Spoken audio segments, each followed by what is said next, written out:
میں اپنی نوعیت کا منفرد پروگرام ہوتا ہے اور آج سے نہیں تقریباً 35 سال سے یہ تقریب منعقد ہوتی چلی آ رہی ہے، جس کو ہم سب کے محسن محبوب رب العالمین آیت من آیات اللہ رب العالمین معجزۃ من معجزات سید المرسلین امام الہدیٰ مجدد طریقت بحر العرفان سیدنا مرشدنا مفتی آفاق والمجددی نقشبندی علیہ رحمت و رضوان نے اس کا آغاز کیا۔ آج جو بھی کچھ ہے سب انہی کے دم کا نتیجہ ہے، سب انہی کا فیضان ہے، یہ سب ہمارے مرشد کی عنایتیں ہیں۔ ہمارے پاس سب کچھ ہے الحمدللہ، بس بظاہر ہمارے مرشد کی وہ صورت مبارکہ جسے دیکھ کے دلوں کو سکون ملتا تھا۔ بڑے بڑے دور سے آنے والے، ہندوستان کے کونے سے آنے والے جب اس مجلس میں آتے تھے اور حضرت کا چہرہ دیکھتے تھے تو ان کو ٹرینوں کی بسوں کی تھکان نہیں پتہ چلتی تھی، بلکہ ہمارے مرشد کی مسکان ان کے سارے غموں کو دور کرتی تھی، کیونکہ اللہ نے ان کو بنایا یہ سب۔ ولیوں میں وہ سارے ولیوں کی سمجھ لیجیے مجموعی ذات تھی جو سب کی کمالات کی حامل تھی، اور سنت رسول کے اعتبار سے بات کریں تو سنت مصطفیٰ صلی اللہ علیہ وسلم کی چلتی پھرتی تصویر تھی۔ ان کو دیکھا تو سب لوگوں نے جانا کہ نبی کریم صلی اللہ علیہ وسلم کا عکس جمیل یہاں پر ہے۔ ان کو دیکھ کر کے لوگ سمجھتے تھے، لوگ جو کتابوں میں پڑھتے تھے، تقریروں میں سنتے تھے، مزاروں پر مزاروں کو دیکھ کر کے تصور کرتے تھے کہ کون ولی کتنا بڑا ہے۔ کبھی آپ نے کسی بزرگ کی تصویر کا خاکہ اپنے ذہن میں بنایا ہو اور اس خاکے کا اگر عملی تصور آپ نے یا اس کو تصدیق کے طور پر دیکھا ہو، بڑے بڑے دور کے رہنے والے، ایک ایک ملاقات کرنے والے، بار بار والے نہیں، ایک ایک ملاقات کرنے والے جب مفتی آفاق علیہ رحمت رضوان کی بارگاہ میں آتے تھے تو اس بات پر کہنے پر مجبور ہو جاتے تھے کہ جو کتابوں میں ولیوں کو پڑھا تھا وہ مفتی آفاق کی ذات سے جو ہم نے سنا تھا وہ مفتی آفاق کو آیا ہے، جو ہم نے سنت نبوی علیہ السلام کی باتیں علماء سے تقریروں میں سنی ہیں وہ تو تقریروں میں سنا ہے، لیکن عمل میں مفتی آفاق حضرات محترم ذات کا نام مفتی آفاق علیہ رضوان ہے۔ اور حضرات ایک تو ان کی ذات کچھ بزرگوں کی ذاتیں، کچھ علماء کی ذاتیں ایسی ہیں کہ جنہوں نے واقعیت عمل کر کے دکھایا، لیکن مفتی آفاق علیہ رضوان کی اس معاملے میں ذات نرالی ہے کہ خود بھی عمل کر کے دکھایا اور اپنوں سے جن کو جوڑ لیا ان سے بھی کروا کے دکھایا، جو ولی بھی تھے ولی گر بھی تھے، جو علم والے بھی تھے اور علم والا بنانے والے بھی تھے، جو صاحب روحانیت بھی تھے اور لوگوں کو روحانیت بانٹنے والے بھی تھے۔ اللہ نے ان کو ایسا بنایا۔ اللہ کے ایسی ذاتیں دنیا میں بہت کم ہوتی ہیں کہ ان کا بہت بڑا احسان و کرم ہے کہ انہوں نے ہمیں اپنی بارگاہ سے جوڑ کے رکھا، اور انشاءاللہ ہم جڑے ہیں، قیامت تک جڑے رہیں گے انشاءاللہ۔ میں نے آیت کریمہ تلاوت کی، مختصر اپنی بات کے ختم کرنا چاہتا ہوں۔ آج جہاں ان کے غلاموں کو اس بات کی خوشی ہے کہ تقریب ختم بخاری میں ہم شریک ہیں، لیکن اس بات کا غم بھی ہے کہ ہمارا مسیحا ہمارے درگاہ میں نہیں ہے۔ اس بات کا دل میں دکھ بھی ہے کہ ہماری دل اور جان کا سکون اور چین ہمارے پاس نہیں ہے، لیکن ہم ان کی یادوں سے اور ان کے مشن سے انشاءاللہ اپنے آپ کو وابستہ رکھیں گے تو انشاءاللہ ہمارے دلوں کا چین اور سہارا یہی بنے گا۔ درود پاک پڑھ لیں، اللہم صلی علی سیدنا مولانا محمد بارک وسلم، سلام و سلام علیہ یا رسول اللہ صلی اللہ تعالی علیہ وسلم۔ اللہ ارشاد فرماتا ہے اهدنا الصراط المستقیم صراط الذین انعمت علیہم، اهدنا الصراط المستقیم، اے اللہ تو ہمیں سیدھے راستے پر چلا، اور وہ سیدھا راستہ ان لوگوں کا راستہ کہ جن پر تو نے انعام فرمایا۔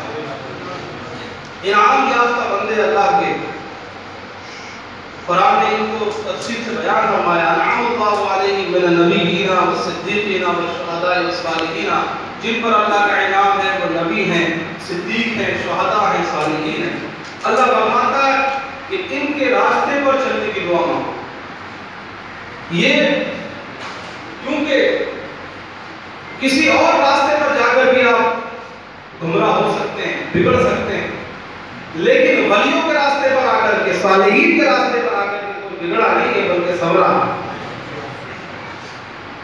اللہ کا شکر ہے کہ اللہ نے ہمیں ایسے بندے کا راستہ، طریقہ عطا فرمایا ہے کہ جو اللہ کی بارگاہ تک تو پہنچا ہوا ہے۔ حضور بحر الرفان علیہ رحمۃ الرضوان کے حوالے سے میری گفتگو ہے، کیونکہ ہم نے ان کو بہت قریب سے دیکھا ہے، اب ان کو دیکھا ہے، ان کی تعلیم کو اپنانا یہ ہمارا زندگی کا سب سے بڑا نصب العین ہے۔ حضور بحر الرفان علیہ رحمۃ الرضوان کی زندگی ہر شخص کے لیے نمونہ عمل ہے، آئیڈیل ہے۔ جتنے لوگ یہاں بیٹھے ہیں وہ خوب جانتے ہیں کہ حضور بحر الرفان علیہ الرضوان کی ذات کیسی تھی۔ علماء کے لیے بھی وہ بے مثال ہیں اور ان کے لیے بھی وہ عمل کا نمونہ ہے۔ اللہ نے ان کی ایک ذات کے اندر سب کچھ رکھ دیا۔ وہ طریقت کے راستے کو بھی جانتے تھے، شریعت کو بھی جانتے تھے، علم ظاہر کو بھی جانتے تھے، علم باطن کو بھی جانتے تھے۔ یہ بات اللہ نے ان کے ذریعے سے لوگوں کے لیے آسان کروا دی کہ لوگ پڑھ کر کے ہو سکتا ہے نہ سمجھ پائیں، نہ چل پائیں۔ یہ ممکن ہے کہ آپ بھی پڑھ لیں لیکن صحیح راستہ نہ چل سکے۔ تاریخ میں ایسی مثالیں موجود ہیں کہ بہت بڑے بڑے علم والے گمراہ ہو گئے۔ یہ ممکن ہے کہ آدمی بہت بڑا مصنف بن جائے لیکن غلط راستہ پکڑ لے۔ یہ ممکن ہے آدمی بہت بڑا اقتدار میں آ جائے لیکن غلط راستہ پکڑ سکتا ہے۔ یہ ممکن ہے انسان کہ بہت کچھ اس کے پاس لا و لشکر ہو لیکن گمراہی کے راستے پر چلا جائے۔ لیکن یہ بات بالکل ثابت ہے، یہ ناممکن ہے کہ جس نے ولی کا دامن پکڑ لیا اور ولیوں کی بارگاہ میں آ گیا اور ان کے طریقے کو اپنا لیا۔ تاریخ یہ بتاتی ہے بزرگوں کی، جب ہم سیرت کا مطالعہ کرتے ہیں، کہ جو کسی کا غلام بن گیا، جو کسی کے ولی کے نقش قدم پر چلا گیا، وہ بگڑا نہیں ہے بلکہ وہ سنور گیا ہے۔ اس کی دنیا بھی آباد ہو گئی ہے، اس کی قبر اور عرش سب آباد ہے۔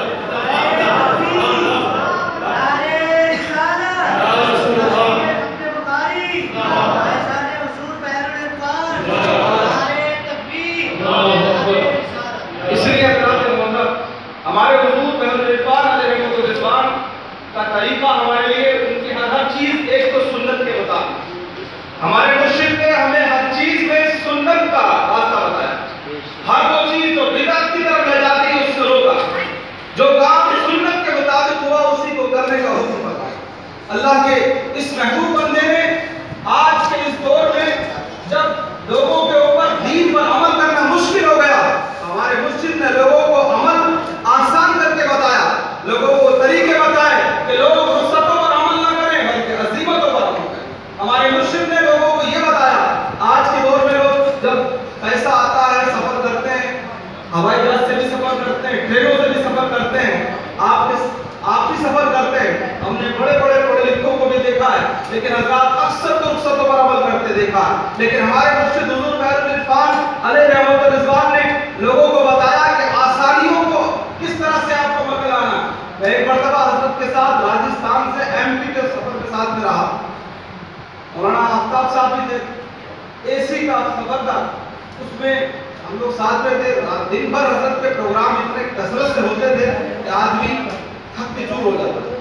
سفر کیا پورے دن لوگوں کے ساتھ اٹھنا بیٹھنا اور شام کو سفر شروع ہوا۔ رات کو AC میں لیٹے، جو تہجد کا وقت ہوا تو اٹھ گیا اور ہم کو سب کو اٹھا دیا اور ایک بات فرمائی کہ اللہ جب نعمتیں دے تو ان کی نعمتوں کی قدر یہ ہے کہ اس کی اس نعمت کا شکریہ ادا کیا جائے، اور شکریہ ادا زبان سے ہی نہیں بلکہ عمل سے کیا جائے۔ وقت تہجد ہے تو رب کی نعمت کا شکریہ یہ ہے کہ تہجد کی نماز ادا کریں۔ یہ ہمارے مرشد نے عمل سے بتایا۔ جب تمہیں اللہ آسانیاں دے تو اپنے رب کو بھولو مت، بلکہ اپنے رب کو اور کثرت سے یاد کرو تاکہ ان شکرتم لازیدنکم کے مزدار بن کر کے نعمتوں کے مستحق بنو۔ حضرات محترم، ہوائی جہاز میں ہمارے مرشد نے، میں نے خود ساتھ میں تھا، میں جو میرے ساتھ میں جو معاملات پیش آئے میں وہ بتا رہا ہوں۔ جب پہلا سفر 2012 میں کیا اور اس وقت بڑی دشواری رہی جماعت سے نماز پڑھنے کی، شاید کہ ہماری معلومات میں ہمارے مرشد نے اپنی 63 سالہ زندگی میں کوئی جماعت سے نماز آپ کی نہ چھوٹی۔ الحمدللہ ہر جگہ سفر میں ہمارے حضرت نے جماعت کا اہتمام کیا۔ عصر کی نماز کا وقت تھا، بہت کم وقت باقی بچا تھا، جہاز کے اندر تھے، ہم سے وقت حضرت نے معلوم کرایا کہ جو فضا میں، کیونکہ جب آپ زمین سے اڑ چکے ہیں اور اوپر ہیں اور پھر دوسری دشا میں جا چکے ہیں دوسرے ملک میں، غالباً اس وقت ہم لاہور کے اوپر سے کراس کر کے جا رہے ہیں، تو اس پر حضرت نے مجھ سے وقت معلوم کرایا کہ کیا وقت ہے۔ جو وقت کا پتہ کیا تو وقت وہاں کے حساب سے، انڈیا کے حساب سے تھا نہیں، لیکن وہاں کے حساب سے وقت ہو چکا تھا۔ اور اس میں بھی ہمارے حضرت کا عمل دیکھیں کہ مسلک حنفی پر، مذہب حنفی کے مطابق حضرت نے، کیونکہ مذہب حنفی سارے مذہبوں پر سب سے اعلیٰ اور افضل ہے، تاکہ افضل پر بھی عمل ہو جائے اور سنت پر بھی عمل ہو جائے اور جماعت بھی نہ جانے پائے۔ اس وقت حضرت نے فرمایا کہ اس وقت جو سعودی ایئرلائنس میں جگہ ہوتی ہے، فرمایا یہاں پر جماعت قائم کی جائے، اگر 3 لوگ جماعت کر سکتے تو 3 لوگ جماعت سے نماز پڑھو، تاکہ لوگوں ہم کو یہ شرط حاصل ہو جائے کہ ہم نے زمین پر بھی نمازیں پڑھی ہیں اور آسمان کی فضاؤں میں بھی اپنے رب کی نماز ادا کی ہے۔ سبحان اللہ، سبحان اللہ، سبحان اللہ، سبحان اللہ۔ سنت پر بھی عمل ہو جائے اور لوگ جو آج دنیاوی فخر کرتے ہیں، ہم فخر سے کہہ سکیں کہ ہم نے اپنے نبی کی سنت جماعت کی ادا کی۔ سبحان اللہ۔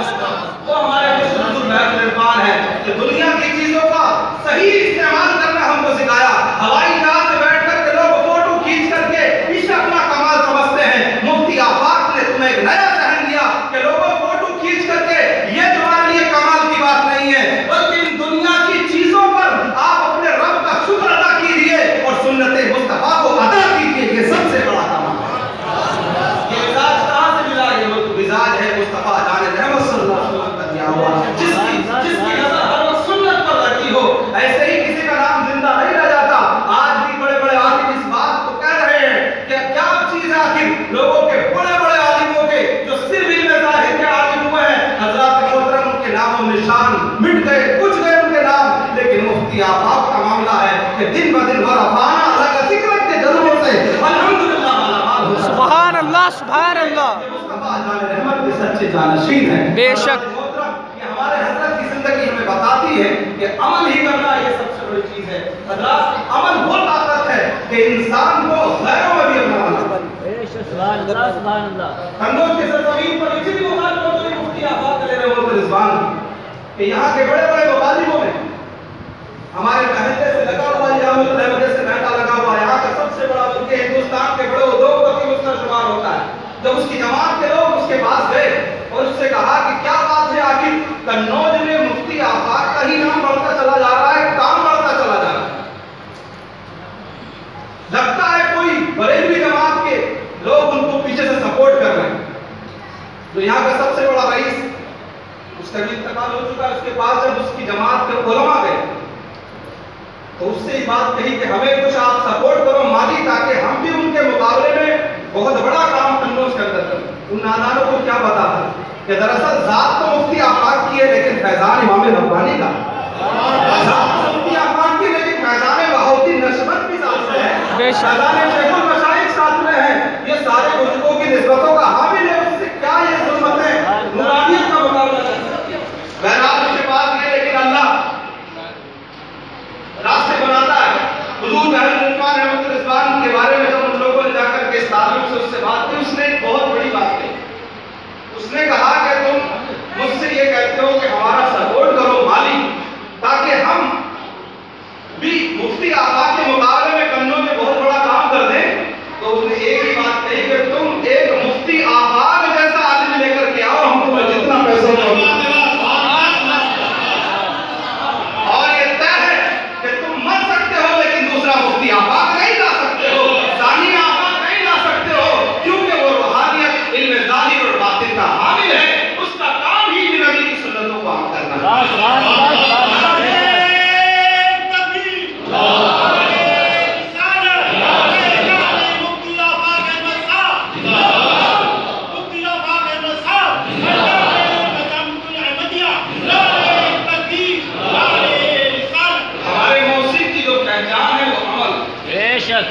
ہمارے محسن کی پہچان اتباع سنت ہے، ہمارے مرشد کا تمغہ ہی سنت نبوی ہے۔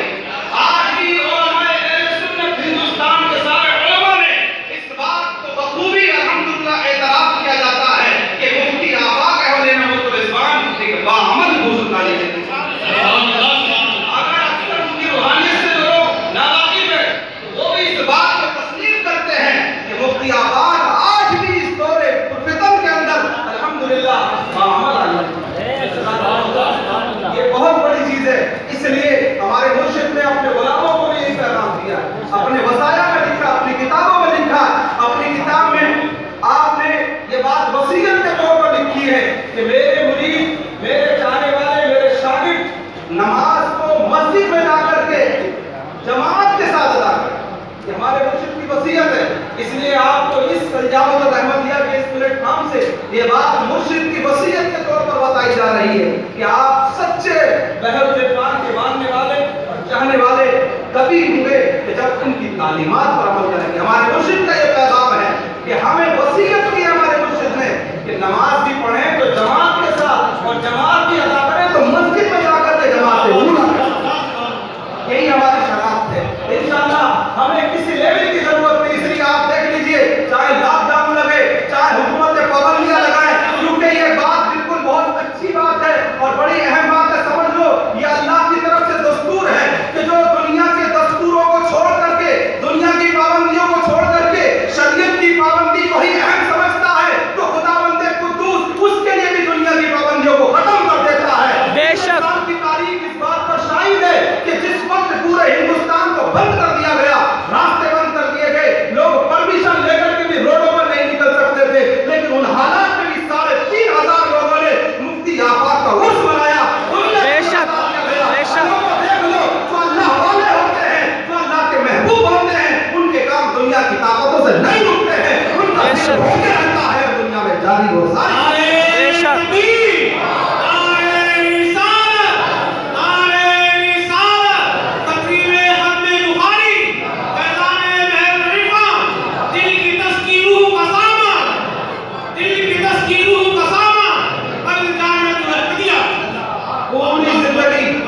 پوری زندگی اپنا نام القاب کے ساتھ لینے سے منع کیا، پوری زندگی اسٹیج پر پیچھے بیٹھا، پوری زندگی سادات گھرانوں کے چھوٹے چھوٹے بچوں کے ہاتھ چومنا، مصافحہ کرنا، مسجدوں کے اماموں کو اپنے اوپر ترجیح دینا، مسجدوں میں جا کر کے امام کو ہی چاہے وہ حافظ ہی کیوں نہ ہو، چاہے ناصرہ خانہ کیوں نہ ہو، لیکن دلوں کا اتنا خیال کہ انہی کو آگے کرنا، یہ مفتی آفاق کی اس دور کے اندر لوگوں کو آگے بڑھانا۔ اسامی نمازی جو آج بڑے بڑے منصبوں پر پہنچ کر کے اکثر لوگ بھول جاتے ہیں، مفتی آفاق نے لوگوں کے دلوں کو جوڑنا سکھایا، لوگوں کو آگے بڑھانا سکھایا، اس لیے اللہ نے ان کو سب سے آگے بڑھا دیا۔ اس لیے حضرات یہ مرشد کی چیزیں ہیں، یہ مرشد کی باتیں ہیں جو ہمیں عملی ترغیب دیتی ہیں، کیونکہ کوئی بڑا بننے کے لیے علم سے بھی کوئی بڑا نہیں بن پاتا ہے۔ حضرات محترم، لوگوں کے دل جیت کر کے بڑا بنا جاتا ہے، اپنے نبی کی سنت پر عمل کر کے بڑا بنا جاتا ہے۔ میرے مرشد کی دو ہی خوبیاں بہت اہم ہیں، ساری سیرت کو چاہو تو 2 چیزوں میں سمجھ سکتے ہو، ایک ہے شریعت پر عمل اور ایک ہے دوسروں کا بھلا چاہنا۔ بہت آسان لفظوں میں یہی مفتی آفاق کے اندر 2 چیزیں پائی جاتی ہیں۔ ایک ہے اپنے ہر حال میں، ہر صورت میں سنت پر عمل۔ بچوں کی شادی ہے، نماز کا وقت ہو رہا ہے، دنیا کام میں لگی ہوئی ہے، مفتی آفاق مراقبے میں مسجد میں جلسہ ہو رہا ہے، کانفرنس ہو رہی ہے، انٹرنیشنل کانفرنس ہو رہی ہے، نہ جانے کہاں کے مشائخ آئے ہوئے ہیں، دنیا کے باہر کے مشائخ بھی آ کر کے، جس تک یوکرین کی دھرتی سے شیخ احمد امین جو کہ پوری دنیا کے جو بڑے علماء کہلاتے ہیں ان میں ان کا شمار ہوتا ہے، جب ہماری ان سے ملاقات ہوئی، میرا ان سے رابطہ ہوا تھا، انہوں نے جاتے وقت جو اپنا تاثر دیا تھا، کہا تھا کہ میں نے مفتی آفاق کو پرانے زمانے کے بزرگوں کے اندر جو چیزیں پڑھی تھی ان کے اندر پائی۔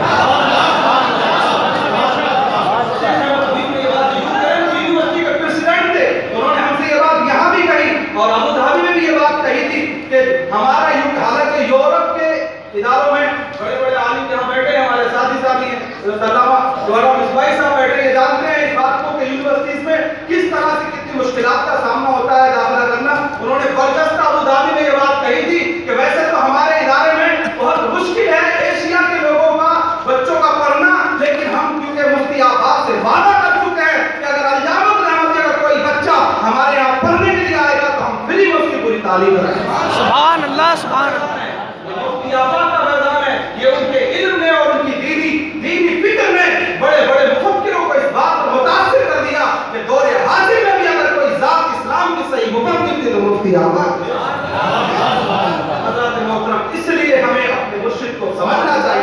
پہچاننا چاہیے اپنے مرشد کو.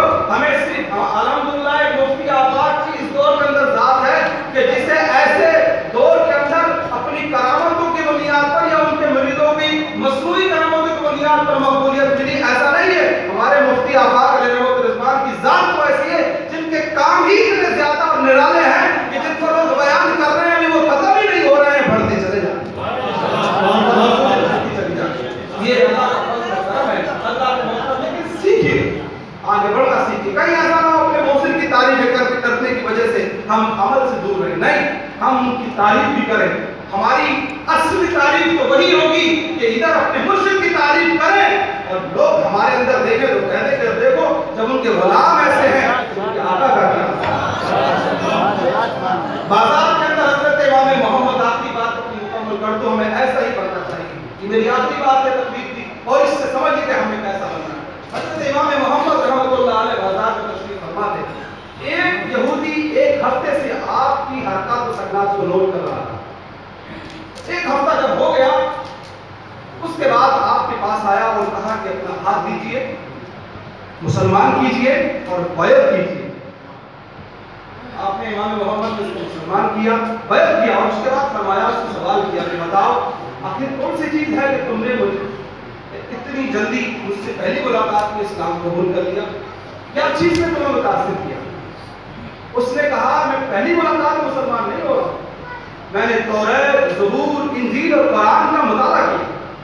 توریت, زبور, انجیل اور قرآن کا میں نے بالاستیعاب مطالعہ کیا. از ابتدا تا انتہا اس کو پڑھا, پورا اسلام میں نے پڑھا, لیکن میں مسلمان کی تلاش میں تھا. اسلام پڑھا, میں مسلمان کی تلاش میں تھا کہ پورا اسلام کتابوں میں موجود ہے, پورا اسلام قرآن میں موجود ہے, پوری اسلامی تعلیمات ساری کتابوں میں موجود ہے, لیکن میں مسلمان کو تلاش رہا تھا. میں نے ایک ہفتے تک تمہاری ذات کے اوپر ریسرچ کی, تمہیں دیکھا, تمہارا اٹھنا, تمہارا بیٹھنا, تمہارا چلنا, تمہارا کھڑا ہونا, تمہاری باتیں کرنا, تمہارا لوگوں سے لین دین کرنا, تمہارا لوگوں سے گفتگو کرنا. جب میں نے سارا اسلام کتابوں کا امام محمد نے دیکھ لیا تو میری ذات اس بات کو کہنے پر مجبور ہو گئی, میرا دل مجبور ہو گیا کہ جب چھوٹے محمد کا یہ عالم ہے تو بڑے محمد کیا. سبحان اللہ, سبحان اللہ, سبحان اللہ, سبحان اللہ, سبحان اللہ, سبحان اللہ.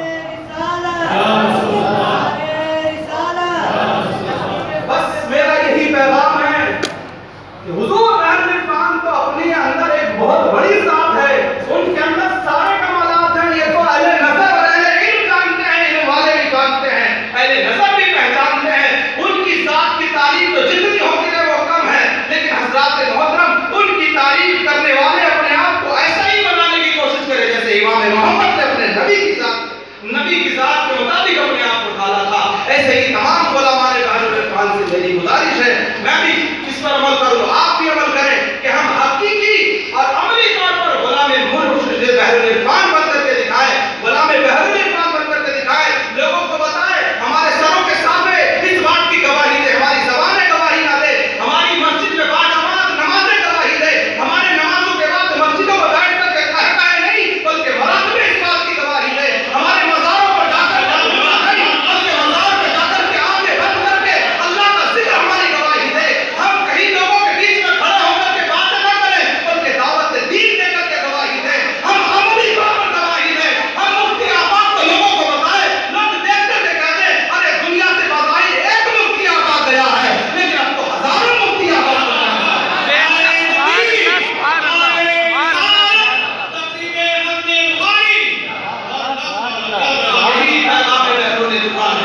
یہی پیغام بحر العرفان ہے.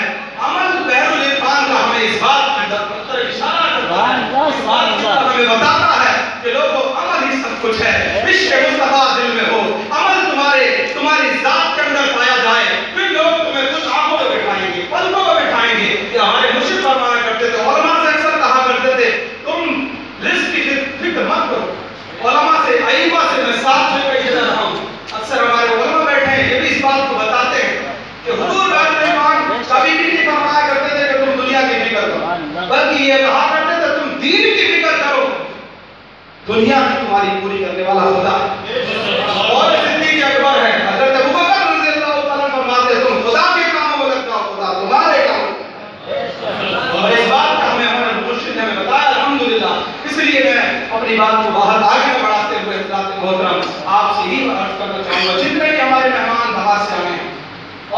جتنے بھی ہمارے شہر کے لوگ ہیں، ہم سب اپنے مرشد کو دیکھے ہوئے ہیں، لیکن ہم اپنے مرشد کی تعلیم کو اپنانے کی کوشش کریں۔ شیطان راہیں مارنے کی کوشش کرتا ہے، شیطان بہکانے کی کوشش کرتا ہے، ہمیں کسی بھی صورت شیطان کو کامیاب